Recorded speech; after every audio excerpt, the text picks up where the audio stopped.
Here we go. We're back. We're finally back at the winery, guys. The building is done over there in Tannersville. It is absolutely gorgeous. Stop in, take a look. We've bought the firework building on Sullivan Trail, which is also Camelback Road.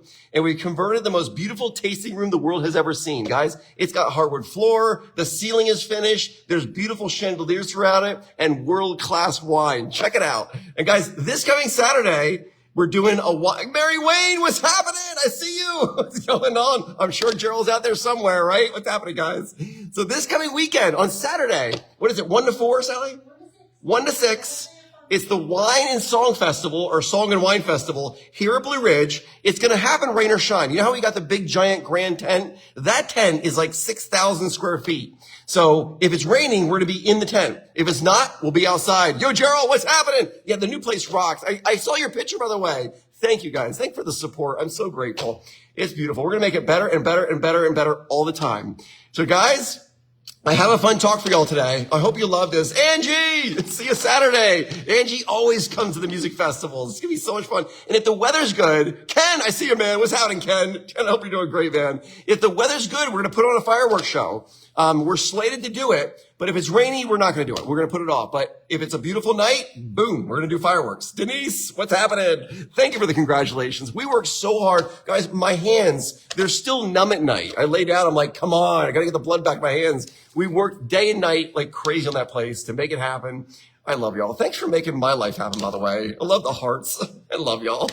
So today, I hope you love this talk. You know, I started on one topic and I was going down a path and I didn't like the path. So I just kind of abandoned that path and jumped on a new one. And, right, the new place is great. There's Saturday morning. Thanks, Ken. I love it, man. It's beautiful. Wait till you see it. And the paint came in. So by tomorrow, the painting of the building should all be done. There should be no more red on that building. It's going to be gorgeous, guys. So today's talk, it's a fun one. It's a quick one. I hope you love it. It's a classic Randy talk. It's about perception. It's about how we see the world around us. And if you've read my book, I have a sentence in my book. Paula, hello. Paula always writes that. I love it, Paula. There's a sentence in my book that I say, to the worm and horseradish, the world is horseradish. And I love that sentence, partly because the first time I ever heard it, I was right here in the vineyard. I was putting the post in, and I was listening to Malcolm Gladwell, his book, Blink. And he uses that sentence in that book. And I thought, wow, how true is that? Because the world we live in, all we know is the world we live in. And if a worm is living in horseradish, that's the only thing it knows. Its entire world is horseradish. And there's so much implication to that to our life, because basically, what world are you living in and what are we not aware of? Because to a worm in horseradish, the world is horseradish, right? So I don't think we experience the world as it really is. We all experience the world as we are. Everyone lives in a different world in reality, right? I love the hearts. You're with me on this, right? This is why one person's trash is another person's treasure. This is why a weeping cherry tree growing down in the field might get just mowed down and chopped up and thrown in the woods by one person, and someone else will come along and turn it into a piece of artwork that hangs from the ceiling. It's about perception, right? It's what do we see in the world around us? What matters above all else is how we interpret the world around us. I can still remember my mom saying to me as a kid, she'd go, Randy, have a positive outlook on every single thing that happens to you in your life. Whenever something bad happens, just say, this is good. Because in the end, it is good. Because every problem that you have is actually a gift given to you to make you a stronger person. And if we use challenges like that to make us stronger, there's no limits to life. I mean, this is the whole crux of everything about life. Because we all see it differently. And if you see problems as opportunities, not challenges and problems, holy cow, anything is possible. I love it, right? Credit to mama, right? The new building rocks, doesn't it? I love it. We fell in love with it. I love that. Thanks so much. So grateful. So how do we interpret the world around us? You know the saying, you see what you get? We've all heard that. You see, what you see is what you get. Well, I would say what we choose to see is what we get. I think that's more of a reality. So ask yourself, do you live in a friendly world? Do you live in a kind world? Or do you live in a cruel, mean, nasty world? Because whichever you choose in here, you get out there. Whatever you see is what you're projecting onto the world, and that's what's given to you. It's just the way it works, right? Katie Stanton. I love you, Katie. What's going on? I can't wait to see you in June. It's going to be fun. Look me up. Ask for me. I'll come find you, right? Hope you're doing great, Katie. Remember Katie was on Dream Chasers? One of the original ones in that snowstorm? Oh my gosh. Great stuff. And when we change our perspective on the inside, the entire world around us changes. We can go from living a life of problems to living a life of opportunity with one quick thought, changing the way we see the world. Because every single problem you have is an opportunity. I say it all the time. If there were no problems, no one would have a job to do.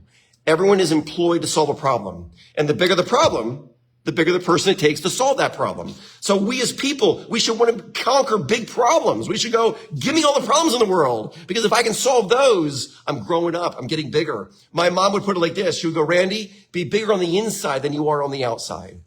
She was talking about humility, keeping your ego in check, staying humble. Miracles happen to humble people, She would say, choose your thoughts wisely, Randy, because they're creating your reality. You ever hear the confirmation bias? It happens every day. We confirm what we believe with what we see. We look for things to confirm our beliefs. This is true in every area of life. So if we have a confirmation bias that there's yellow cars everywhere, you will begin to see yellow cars everywhere. All you need to do is read, what's the guy's book out of Harvard? You know what I mean, right? Sean Achor. Sally's right. Sean Achor, right? He has a book on this. It's called The Happiness Advantage. And he basically has proven that, look, you will see what you're looking for. He calls it the Tetris effect. If you play Tetris for 10 hours straight and then you walk outside into a city, your mind will start putting the buildings in the empty spaces that you see above the skyline. Just like Tetris, it'll fill in the blank. We see what we program our mind to see. And guess what? You are in complete control of it. So am I. The problem is people don't take responsibility and accountability for what they're thinking. And then their life spirals out of control. They look in the mirror and they go, what the heck? For example, when we face problems, the person with a positive perspective on life, they will see problems as opportunities to make you stronger. The person with a negative outlook, they're going to see problems as things happening to us to make us miserable. That's what they'll see it as. They won't see it as opportunities. This is why everywhere we look, we see ourselves reflected back. Denise, 100%. I'm with you already. I love the comments, guys. Thanks for the hearts. Thanks for the comments. The fact is this. Positive people live in a positive world. My name is Randy, guys. There's positive people all around me. Everywhere I look, I see positive people. And you know what? It wasn't always like this. It wasn't. It was an active decision I made in the Stroud Mall parking lot one afternoon. Listened to John Maxwell. And he said his personal mission statement is to add value to people's lives. And I thought, from this day forward, I'm no longer going to have stinking thinking. Never again. No more stinking thinking. I'm going to see the positive, the good, the clean, the pure, and everything and everyone. And just like that, everything became brighter in my life. And it can happen for you. I'm with you, Ken. Amen, dude, right? Our eyes, I say it, they're seeing devices, but they're also projecting devices. Because you're projecting with your eyes on the outside what's happening on the inside. Just like a mirror, it's all reflected back to us. Kathy, what's happening? I see you. How are you? Katie, right? Stinking thinking. I know. My mom would say that. She'd sniff the air. Is that your thinking again, Randy? Like, Mom, stop it. Most people, they don't live their purpose in life. They don't live their potential. What they do is they live their fear. They're too afraid. They're too afraid to step out. Kathy, great stuff, right? I know. I'm just quoting my mom here, guys. It's easy to do. So today I want to tell y'all, make the active decision to see the positive in everything and everyone around you. And when you do that, you become what you think about most of the time. You can change everything in your life just by changing the thoughts in here. When something negative happens, say this out loud. This is good. Remember the story? Sally remembers it. I'm out here augering a hole. I rip up the electric for the building. The lights go out. I walk in. So what happened? She goes, you could have died. I pulled the electric out of the ground. It's like, oh my God. I go, no, this is actually a good thing. It's actually good, because we can rebuild it even better now. And guess what? We did. Everything's better. Every challenge is an opportunity to make things better. That's what it is. It's just the fact of life. But you got to be confident. Confidence matters a lot in your life. Be confident in your abilities. My mom would say, be confident, but be humble. She would say, be a performer, not a reporter. And what she was saying is, have the performance and be spectacular, but don't talk about it. Let other people talk about it, but don't ever talk about it. Stay humble. This is why, if anyone's ever saying, wow, good job, Randy, you're good job on this, I always say, my name is Randy and I grow grapes. Because that's about it. Because guys, without the team of Blue Ridge, this would not be. I just grow grapes. That's what happens. Mike, the truth, right? Confidence dictates the level of our success. If you believe it to be true, you can make it true. But if you don't believe it, it'll never happen. I say all the time, the winning must happen in here before the winning happens out there. You got to win the battle there before any battle gets won out there. It's the way it works. Without courage, you can't practice any other virtue with consistency. And this is what I'm getting at. Without courage, it's hard to be honest. Because a lot of times it takes courage to say what needs to be said when it needs to be said. You got to have the confidence and the courage to say it in the moment, to make sure the air stays clear around with the people around you. You got to have courage to be consistent. You got to have courage to be kind when it's easier to just not be so much. You got to have courage to say the truth. You got to have courage to be merciful. You got to have courage to be generous because you're going to step out and you're going to be an outlier. Absolutely, Ken. You with me on that? So with me, right? So how can you train your brain? One more point, we'll get running here. How do you train your brain? People say, all right, all fine and good, Randy, but how do you do this stuff? Well, the first step is to think about what you're thinking when you're not thinking. That is one of the biggest things that goes on because your mind is a running reel. It's a movie theater, right? And you're thinking stuff while you're driving down the road and you're not thinking about anything, but you're actually thinking. If you can become aware of what you're thinking when you're not thinking, that is half the battle, right? I'm with you. Because our mind's going on autopilot. And is autopilot positive or is autopilot worrisome? Are you thinking hopeful thoughts when your mind's on autopilot? Or are you thinking worrisome thoughts when your mind is on autopilot? That is the key to the whole thing because that's going to determine your initial reaction to things. When something happens, it's that autopilot that kicks in that's going to determine the initial reaction in that moment.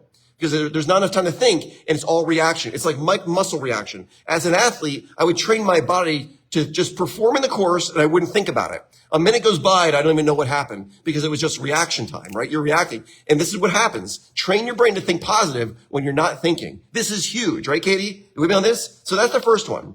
The second one is to always say this is good. Whenever something bad happens, go, this is spectacular. This is so good. I'm going to grow so big in this situation. I'm going to become such a bigger person because this happened to me. And you wait who you see who I become on the other side of this. Because if you can't solve today's problems, you'll never get upgraded to tomorrow's problems. You'll just stick with today's problems. And guess what? Problems never go away. You'll always have a problem. And the bigger the problem, the bigger the person. I said it the other day. I said to Sally, I go, I need problems to solve. Sally goes, you really do, Randy. And I do. When I don't have a problem, guys, I become lethargic. I walk slow. I become dead. Sally sees it. She goes, you okay, Randy? Yeah, I'm fine. She's like, no, something's up. I go, yeah, I don't have a big problem to solve. I don't have a big challenge. I don't have something that I can fix. The bigger the problem you have, the more alive you'll become.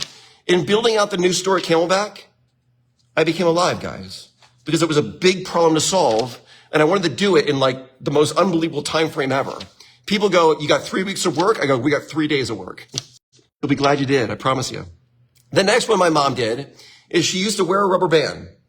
And the rubber band fit around her wrist, not snug, but nice and loose. And if she ever caught herself thinking a negative thought, she snapped her wrist.